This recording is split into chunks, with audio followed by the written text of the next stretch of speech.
जालना ते जळगाव हा प्रस्तावित रेल्वे मार्ग नेमका कुठून जाणार, कोणकोणत्या गावांमधून जाणार, अजिंठा घाट कसा पार करणार आणि या रेल्वे मार्गामुळे कोणत्या भागाचा विकास होऊ शकतो, आजच्या व्हिडिओमध्ये आपण गुगल मॅपच्या माध्यमातून संपूर्ण रेल्वे मार्ग टप्प्याटप्प्याने पाहणार आहोत.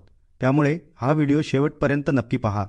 चला सुरुवात करूया जालना शहरापासून. आपण सध्या जालना शहरात आहोत.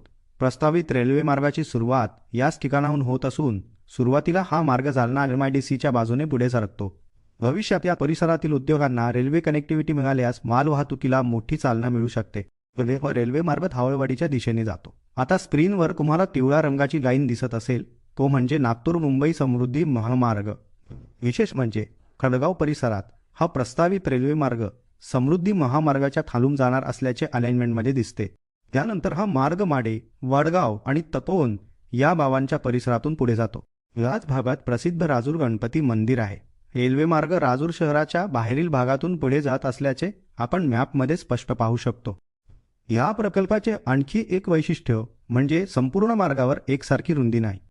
काही ठिकाणी रेल्वे कॉरिडॉरची रुंदी सुमारे 60 मीटर आहे, तर काही भागात ती 20 मीटरपर्यंत मर्यादित आहे.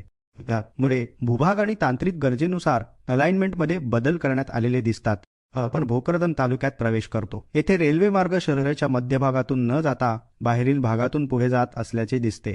त्यामुळे भविष्यात शहरातील वाहतुकीवर कमी परिणाम होण्याची शक्यता आहे. यानंतर रेल्वे मार्ग सिल्लोड तालुक्यात प्रवेश करतो. सिल्लोड शहरालाही हा मार्ग बाहेरील बाजूने वळसा घालत पुढे जातो. त्यामुळे शहराचा विकास आणि रेल्वे सुविधा यामध्ये समतोल राखण्याचा प्रयत्न दिसून येतो. पुढे पालखेड, बोळेगाव, पानस, बालापूर आणि गुप्पाट या गावांच्या परिसरातून हा मार्ग पुढे सरकतो. प्रत्येक टप्प्यावर अलाइनमेंट शक्य तितक्या सरळ ठेवण्याचा प्रयत्न करण्यात आल्याचे मॅपवरून दिसून येते. आता आपण या प्रकल्पातील सर्वात महत्त्वाच्या आणि तांत्रिकदृष्ट्या आव्हानात्मक भागात पोहोचलो आहोत, अजिंठा घाट. अजिंठा घाट हा संपूर्ण रेल्वे मार्गातील सर्वात कठीण विभाग मानला जातो. येथे उंच डोंगर रांगा, खोल दऱ्या आणि अवघड भूभाग असल्यामुळे रेल्वे मार्गाची रचना अत्यंत काळजीपूर्वक करण्यात आली आहे.